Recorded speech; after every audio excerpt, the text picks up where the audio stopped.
safarka shaqeey oo madaxweynaha jamhuuriyadda Soomaaliland mudane Axmed Maxamed Silaanye iyo waftiga uu hogaaminaya ay kaga soo laabteen wadanka Isutaga Imaaraadka Carabta oo ah mid muddo qaatay ayaa dalka ku soo laabtay kadib markii ay soo dhameysteen. Madaxweynaha jamhuuriyadda Soomaaliland waxaa si diiran ugu soo dhaweeyay gagada diyaaradaha ee Cigaal International Airport ee magaalada Hargeysa. Madaxweyne ku-xigeenka jamhuuriyadda Soomaaliland mudane Cabdiraxmaan Cabdilaahi Ismaaciil Saylici madaxda kala duwan ee golayaasha qaranka sida guurtida wakiilada golaha wasiirada maayirka caasimadda Hargeysa taliyaasha ciidamada mas'uuliyiin kala duwan oo ka tirsan xukuumadda salaadiin cuqaal waxgarad culimo awdiin iyo waliba dadweyne kale oo aad u tiro badan oo u soo diyaar garoobay soo dhaweynta madaxweynaha mudane Axmed Maxamed Silaanye madaxweynaha Soomaaliland ayaa markii uu si rasmi uga soo degay diyaaradda siday waxa uu salaan sharaf ka qaatay cutub ka tirsan ciidamada qaranka ee Soomaaliland.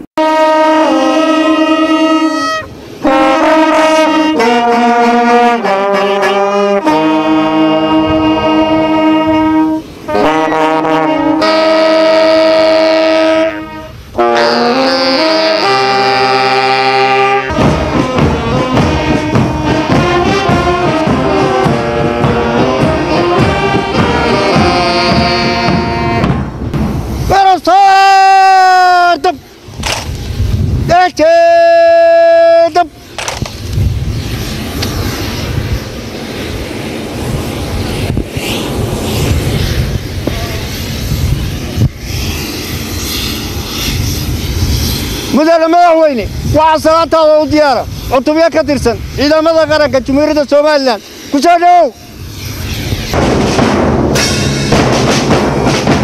ujeedada safarkii shaqeey madaxweynaha jamhuuriyadda Soomaaliland ee Imaaraadka Carabta ayaa ahaa martiqaad uu ka helay madaxda Imaaraadka Carabta iyo sidii loo sii xoojin lahaa cilaaqaadka u dhaxeeya labada wadan. Waxaa sidoo kale waftiga ka socday jamhuuriyadda Soomaaliland ee uu hogaaminayay madaxweynuhu ay kala hadleen mas'uuliyiinta ay la kulmeen ee Imaaraadka Carabta dhamaystirka mashaariicii hore loogu heshiiyay isla markaana uu madaxweynaha Soomaaliland u gudbiyay madaxda ay kulankaasi la qaateen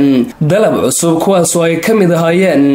horumarinta biyaha, horumarinta kaabayaasha dhaqaalaha sida dekada, wadooyinka iyo madaarada, horumarinta caafimaadka, tayeynta tamarta korontada oo dalka loo sameeyo, kor u qaadida cilaaqaadka iyo xiriirka siyaasadda ee labada wadan.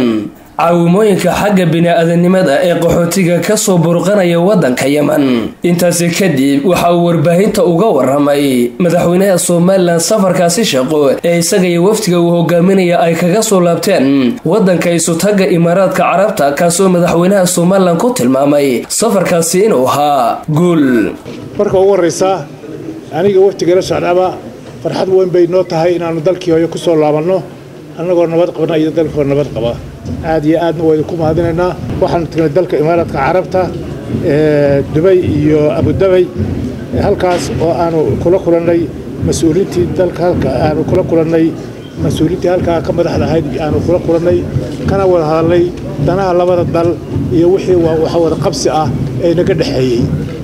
waxaa jirtay in mashaariic fara badan iyo wax hawlo badan oo naga dhaxeeyay ay ballan qaadeen waxyaabahan waan ka soo wada hadalnay insha Allah ta'ala waxaan rajaynaynaa waxa dadkii ku shaqo lahaa ee xilalkooda hayay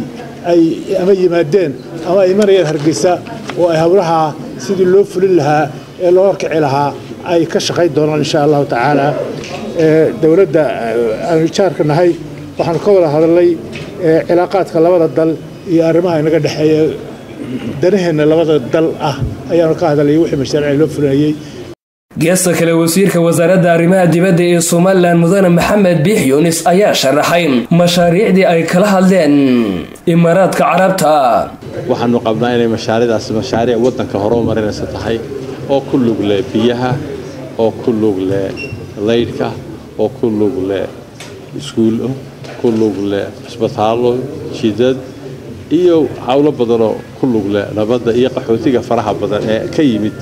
Yemen ay nagu soo qulqulaya sidii wax loo tari lahaa. shacabka Soomaaliland ee ku dhaqan gudaha caasimadda Hargeysa ayaa si weyn oo wadaneed ay ku dheehan tahay ugu soo dhaweeyay madaxweynaha Soomaaliland iyo waftigiisa inta u dhaxaysa garoonka diyaaradaha ee Cigaal International Airport ee magaalada Hargeysa ilaa aqalka madaxtooyada kuwaas oo wadada hareeraheeda ay la taagnaayeen calanka Soomaaliland sacab iyo waliba ereyo ka turjumaya taageerada madaxweynaha halka mudane Axmed Maxamed Silaye madaxweynaha Soomaaliland uu isaguna u gacan hadinaya shacabkaasi si uu salaamo geesta kale madaxweynaha Soomaaliland waxa si maamuus leh loogu soo dhaweeyay xarunta aqalka madaxtooyada ee Soomaaliland Axmed Saki Daahir Xasan iyo Cabdilaahi Cali Suudi telefishinka qaranka Soomaaliland garoonka diyaaradaha ee Cigaal International Airport ee magaalada Hargeysa